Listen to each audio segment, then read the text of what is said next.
Good morning सभी को। चलिए, हम लोग देख रहे थे डीसी सर्किट्स और उनसे संबंधित नियम। हम लोगों ने ओम्स का नियम और किरचॉफ्स के नियम, ओम्स का नियम V बराबर IR और किरचॉफ्स का नियम करंट लॉ और वोल्टेज लॉ दोनों को अच्छी तरीके से पढ़ लिया है। और उससे संबंधित हम लोगों ने न्यूमेरिकल भी बना लिया कि किस प्रकार से हम लोग वोल्टेज और करंट को निकालेंगे, किस प्रकार करंट का डिवीज़न होता है या वोल्टेज का ड्रॉप होता है, कितना वोल्टेज ड्रॉप किस में होता है, किस प्रकार से निकाला जाता है, इन सबको हम लोगों ने अच्छी तरीके से देख लिया है। ठीक है, अब हम लोग जो देखेंगे वो क्या देखेंगे, हम लोग देखेंगे रेजिस्टेंस का लॉ। रेजिस्टेंस से संबंधित कौन सा नियम है, उस नियम को हम लोग देखेंगे कि किस प्रकार रेजिस्टेंस किन पर डिपेंड करता है और किन पर डिपेंड नहीं करता है, किससे रेजिस्टेंस बढ़ सकता है और किससे रेजिस्टेंस घट सकता है, या किससे रेजिस्टेंस पर कोई प्रभाव नहीं पड़ता है। इन सबों को एक एक करके आज हम लोग जानेंगे। तो सबसे पहले जानते हैं प्रतिरोध के बारे में। किसके बारे में जानेंगे? प्रतिरोध। प्रतिरोध के बारे में देखेंगे हम लोग। ठीक है, रेसिस्टेंस।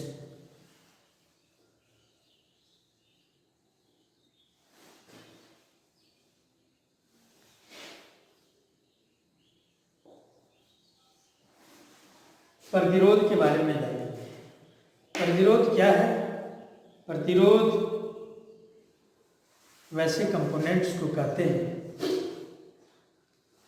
जो क्या करता है, जो विद्युत के प्रवाह को रोकने का कार्य करता है, जो विद्युत के प्रवाह में बाधा डालता है, यानी कि उसे नहीं जाने देता है।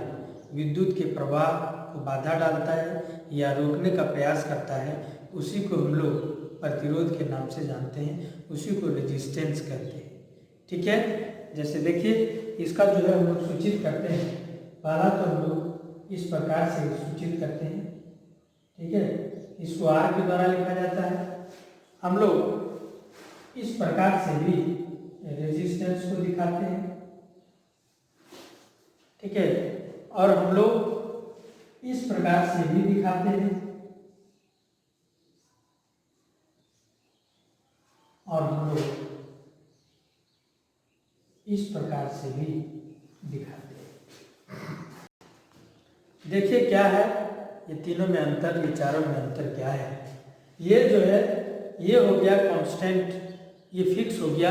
अगर 10 ओम का रेजिस्टेंस है वो हमेशा 10 ओम ही रहेगा।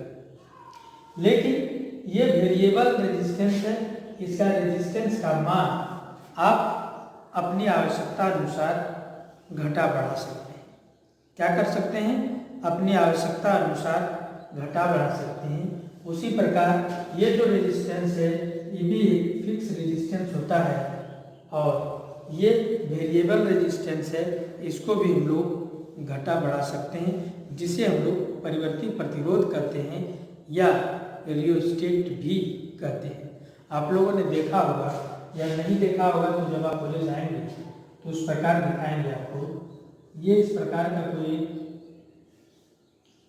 या कोई कंपोनेंट में देखे होंगे ब्लैक सा वायर इसमें लपेटा हुआ रहता है। इस प्रकार से सीडी टीवी या किसी चीज़ में आप खोलेंगे तो इस प्रकार से जो ब्लैक वायर लपेटा हुआ रहता है वो एक प्रकार का रेजिस्टेंस है, एक परिवर्ती प्रतिरोध है। ठीक है, आप देखे होंगे जो पहले का पंखा आता था रेगुलेटर, पंखा का रेगुलेटर, उसमें इस प्रकार से स्प्रिंग नुमा अंदर में संरचनाएं होती थी, और यहाँ 1 नंबर पर करेंगे तो पंखा ज़्यादा कम घूमेगा, 2 नंबर पर ज़्यादा, 3 नंबर पर ज़्यादा, 4 नंबर पर उससे और ज़्यादा। तो ये क्या है, ये भी एक परिवर्तित प्रतिरोध है। वो प्रतिरोध काम करता है और करंट को कम और अधिक करने का कार्य करता है। जैसे ही करंट अधिक हो जाता है उसकी स्पीड बढ़ जाती है, और अगर करंट कम हो जाता है तो उसका स्पीड क्या होता है, उसका स्पीड घट जाता है। ठीक है, साधारणतः आप इस प्रकार से देखे होंगे, बाद में आपको रेजिस्टेंस कॉर्ड भी पढ़ाएंगे। आप इस प्रकार से रंगीन कंपोनेंट देखे होंगे, ठीक है, लाल, हरा, पीला, इस प्रकार से कलर कोडिंग किया हुआ रहता है। यह आप किसी भी कंपोनेंट्स में या चार्जर में इस प्रकार से लगा हुआ रहता है। ठीक है, इस प्रकार से उसका डमरू के जैसा साइज होता है, डमरू के आकार का उसका साइज होता है, और उसमें कलर कोडिंग किया हुआ रहता है। इस प्रकार से रहेगा मधुरी टाइप का। ठीक है, और ये कलर कोडिंग किया रहता है, इसमें कलर रहता है, लाल रहता है, हरा रहता है, पीला रहता है, गोल्डन कलर का रहता है, एक रंगीन उसमें पट्टी दिया हुआ रहता है, वो भी क्या है, वो भी रेजिस्टेंस है। ठीक है, उस कलर पट्टी का कुछ मान होता है, जिस मान को रख करके हम उसके रेजिस्टेंस को ज्ञात कर सकते हैं, मान निकाल सकते हैं। वो चीज़ आपको इलेक्ट्रॉनिक्स चैप्टर में पढ़ाएंगे हम, अभी आपको नहीं बताएंगे कि वो कलर कोडिंग क्या है। वो जब इलेक्ट्रॉनिक्स में जाएंगे तब आपको हम बताएंगे। उसके लिए एक शॉर्ट फार्मूला है, B B Roy Great Britain very good bye, वो आपको हम बताएंगे वहाँ क्या चीज़ होता है ये। ठीक है, किस तरीके से इसका मान निकालते हैं रेजिस्टेंस का, कलर कोडिंग का, वो सब आपको इलेक्ट्रॉनिक्स चैप्टर में बताया जाएगा। अभी आपके वो सिलेबस में नहीं है। फर्स्ट ईयर में आपको सिर्फ रेजिस्टेंस के बारे में जानना है। सेकेंड ईयर में जब आप जाएंगे तब रेजिस्टेंस का कलर कोडिंग बताया जाएगा, आप वहाँ उसको अच्छी तरीके से सीखेंगे। चलिए, आज हम लोग रेजिस्टेंस के बारे में ही जानेंगे। रेजिस्टेंस क्या है? रेजिस्टेंस किसी भी, जैसे हमारी बॉडी का भी रेजिस्टेंस होता है। अगर हमारी बॉडी शुष्क है तो 1,00,000 ओम होता है। अगर हमारी बॉडी भीगा हुआ है तो 500 से 1,000 ओम तक का बॉडी का रेजिस्टेंस होता है। ठीक है, तो किसी भी कंपोनेंट में अपना अपना रेजिस्टेंस होता है, वो जिस जिस वस्तु का बना हुआ होता है। यानी कि जो चालक है, जो तार है, चालक, सबकी अपनी अपनी रेजिस्टेंस होता है। अगर सोना का है तो उसका अपना होगा, चांदी का, ठीक है, लोहा का, एल्युमिनियम का और कॉपर। ये सब वायर आप लोगों ने देखा होगा। ठीक है, कि क्यों कॉपर वायर्स हम लोग लगाने का ज़्यादा ये करते हैं, और कॉपर वायर जल्दी जलता नहीं है, जल्दी खराब नहीं होता है, जल्दी शॉर्ट सर्किट नहीं होता है। क्यों? ठीक है, मोबाइल्स में जो है चांदी की सर्किट को बनाया जाता है। क्यों? देखिए क्या होता है, इस सब में तार में अलग अलग रेजिस्टेंस होता है, यानी कि वो पदार्थ की प्रकृति पर डिपेंड करता है। लोहा का अगर हम लोहा का तार लगा देंगे तो क्या करंट उतना मिलेगा? नहीं मिलेगा। हम लोग जैसे ही एल्युमिनियम का लगाएंगे उससे ज़्यादा, लोहा से ज़्यादा मिलेगा, और उससे भी ज़्यादा हम लोग कॉपर का लगाएंगे तो उससे भी ज़्यादा उसमें करंट मिलेगा। क्यों? क्योंकि रोकने वाला चीज़ उसमें कम है। अगर हम लोग चांदी का तार लगा दें तो जो है कहीं खपत ही नहीं होगा, सारा का सारा विद्युत हमें मिल जाएगा। और अगर उससे भी ज़्यादा कोई विद्युत लेना है तो सोना का लगा देंगे, लेकिन उतना संभव नहीं है। वो सब संभव नहीं है कि हम लोग चांदी के तार और सोना के तार बना दें। ठीक है, इसीलिए हम लोग इसका प्रयोग करते हैं। हम लोग एल्युमिनियम और कॉपर का प्रयोग करते हैं, यानी कि एल्युमिनियम चांदी की जगह और कॉपर सोना की जगह।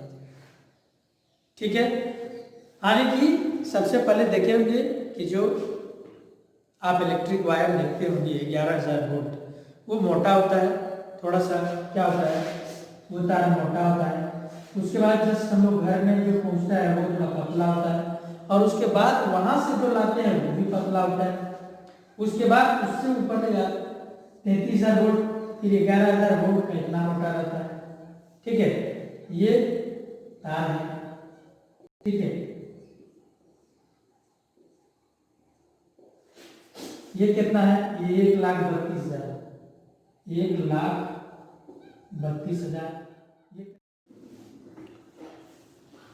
चलिए देख रहे थे हम लोग, ये देख रहे थे, ये 1,32,000 है, ये 11,000 है, ये 440 वोल्ट है, और ये कितना का है? ये जो है 220 वोल्ट का है। आने की चालक की जो चालक का जो रेजिस्टेंस है वो तार की मोटाई पर भी डिपेंड कर रहा है, इसकी प्रकृति पर भी डिपेंड कर रहा है। और देखेंगे कि आप तार को अपने घर से 5 मीटर की दूरी पर जलाएं और 1 किलोमीटर दूरी की पर बल्ब जलाएं, तो आप देखेंगे कि जो 5 मीटर की दूरी पर जो बल्ब जला रहे हैं वो अच्छा ग्लो कर रहा है, ज़्यादा ग्लो कर रहा है, और जो 1 किलोमीटर पर आप उस बल्ब को जला रहे हैं वो काम नहीं कर रहा है, वो जल नहीं रहा है अच्छी तरीके से। इसका मतलब है कि तार चालक का जो है, तार का जो रेजिस्टेंस है वो तार की लंबाई पर भी डिपेंड कर रहा है। यहाँ देखेंगे कि 3 चीज़ों पर चालक का रेजिस्टेंस जो निर्भर कर रहा है। किन पर कर रहा है? उस तार की प्रकृति पर, पदार्थ पर, उसके लंबाई पर, उसके पृष्ठ क्षेत्रफल पर, पृष्ठ क्षेत्रफल नहीं, उसके काट का क्षेत्रफल पर, यानी कि वक्र काट का क्षेत्रफल जितनी मोटाई है उस। तो इसी से एक फॉर्मूला आ जाता है जिसको आप याद रखेंगे। इसी से एक फॉर्मूला आ जाता है कि जो रेजिस्टेंस है, चालक का जो रेजिस्टेंस है वो समानुपाती होगा किसका? एल का। ठीक है, जितना लंबाई होगा उतना रेजिस्टेंस ज्यादा होगा। समानुपाती होगा किसका? पदार्थ की प्रकृति का, जिसको हम लोग ठीक है मीटा से सूचित करते हैं। ठीक है, रो से भी करते हैं, रो।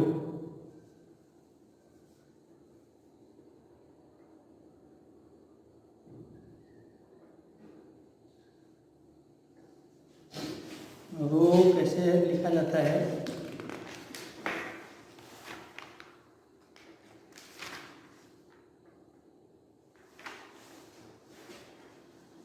ये पदार्थ की प्रकृति पर भी डिपेंड करेगा, और जो व्युत्क्रमानुपाती होगा यानी कि उसके काट का क्षेत्रफल पर जितनी मोटा होगा उतना क्या होगा?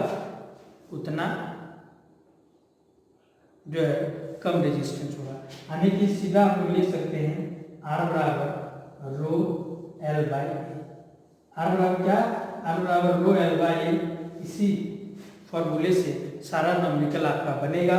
R जो है चालक का प्रतिरोध हो गया, L तार की लंबाई हो गया, रो पदार्थ की प्रकृति जो दिया रहेगा, ठीक है, नियतांक दिया रहेगा आपका, और A क्या हो गया? उसके काट का क्षेत्रफल हो गया। तो इसी पर हम लोग नंबरिकल्स को आगे देखेंगे, और नेक्स्ट क्लास में हम आपको कलर कोड भी बता देंगे कि कलर कोड कैसे निकाला जाता है, रेजिस्टेंस के मान को कलर कोड भी देखेंगे। थोड़ा सा नॉलेज आपको फर्स्ट ईयर में ही कलर कोडिंग कर देंगे, उसके बाद इसका विस्तार आपको सेकेंड ईयर में पढ़ाएंगे। चलिए आज इतना ही। आप इसको शायद समझ गए होंगे क्या हम लोगों ने पढ़ा।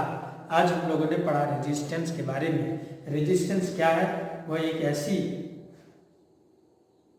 वस्तु है या ऐसी कंपोनेंट्स है जो करंट के प्रवाह को रोकने का कार्य करता है, जो धारा के प्रवाह का विरोध करता है, करंट के प्रवाह को विरोध करता है, उसे ही हम लोग रेजिस्टेंस करते हैं। और ये रेजिस्टेंस जो है उसकी लंबाई पर, उसकी प्रकृति पर और उसके वक्र काट का क्षेत्रफल पर डिपेंड करता है।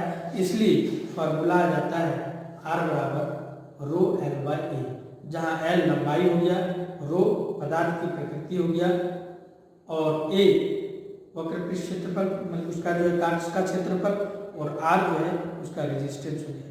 तो आज इतना ही। आप सबों को मेरे साथ जुड़ने के लिए बहुत बहुत धन्यवाद। आप इसी तरीके से 15-20 मिनट का समय आप निकालिए और प्रत्येक दिन देखिए। आने वाले दिन में आपको महसूस होगा कि आपने बहुत कुछ सीख लिया, बहुत कुछ जान लिया है। लेकिन आप अगर रेगुलर नहीं रहेंगे तो लगेगा कि हम जो बोल रहे हैं वो सब बेकार बोल रहे हैं, क्या बोल रहे हैं कुछ समझे में नहीं आया।